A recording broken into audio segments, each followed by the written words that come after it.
Alors je sais pas dans quel monde on vit, mais on n'est pas Euro Disney, ça c'est sûr. Tout à l'heure, je rentrais du travail, tranquille, et j'ai été choqué de voir un truc. Il y avait le bus qui passait, comme d'habitude, et vous voyez, dans un bus, il y a très souvent une publicité sur chaque côté du bus pour pouvoir qu'on puisse voir la pub, quoi. Des fois c'est des films, des fois c'est des spectacles, parfois c'est une publicité pour un parc d'attractions, etc. Aujourd'hui, le bus qu'il y avait dans ma ville, il m'a choqué.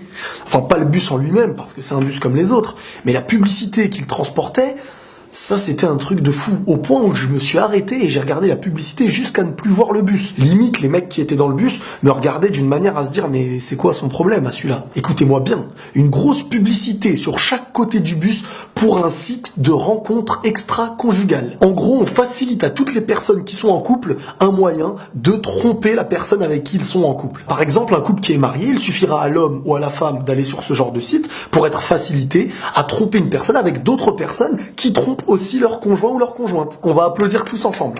Allez, tout le monde applaudit. Bravo, bravo pour ce genre de superbe initiative. Non, parce que je suis au courant que ce genre de site peut exister sur Internet. Mais moi, ce qui me choque aujourd'hui, c'est qu'on fait la promotion de ce genre de site. Faut m'expliquer un truc. Comment ce projet a-t-il pu monter aussi haut au point d'en faire des publicités dans les rues? Comment on a réussi à promouvoir ce genre de bêtises? Si c'est pas clairement à l'image de notre société, dites-moi c'est quoi? C'est dégueulasse. Regardez dans quoi aujourd'hui on fait grandir les enfants. Et pour eux, ça va devenir quelque chose de normal. Des hommes et des femmes qui trompent, ça existe. Des hommes violents, des femmes qui font n'importe quoi, ça existe, on est au courant. Mais rendre la tâche encore plus facile d'accès et en leur faisant de la publicité, on va où?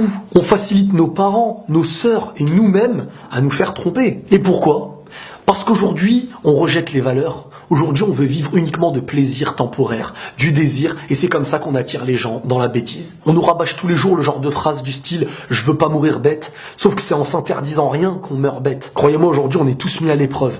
On vit notre vie un petit peu comme dans un labyrinthe, avec une société qui vient nous mettre des pièges par-ci, des pièges par-là, alors que c'est ceux qui sont censés nous protéger. Enfin, c'est ce qu'ils disent. On joue avec les mots en parlant de polygamie par-ci, et d'un autre côté, on pousse des hommes à avoir des maîtresses par-là. On est aujourd'hui face à une porte ouverte qu'on aura du mal à refermer. Et à partir du moment où une chose apparaît aux yeux des gens, avec le temps, ça devient quelque chose de normal. Aujourd'hui, il y a des publicités qui nous poussent à tromper des gens à qui on a promis fidélité, des hommes et des femmes qui se sont mariés, des hommes et des femmes qui ont des enfants. Et du jour au lendemain, on peut tout foutre en l'air pour des petits plaisirs temporaires, grâce aussi à certaines publicités qui promouvoient ces genres de choses. On essaye aujourd'hui de créer un vice de curiosité sur les gens pour ensuite les pousser un petit peu à leur perte. Mais bon, le malheur des gens, tout le monde s'en fiche. Ah là là là là. Bref, la paix sur vous.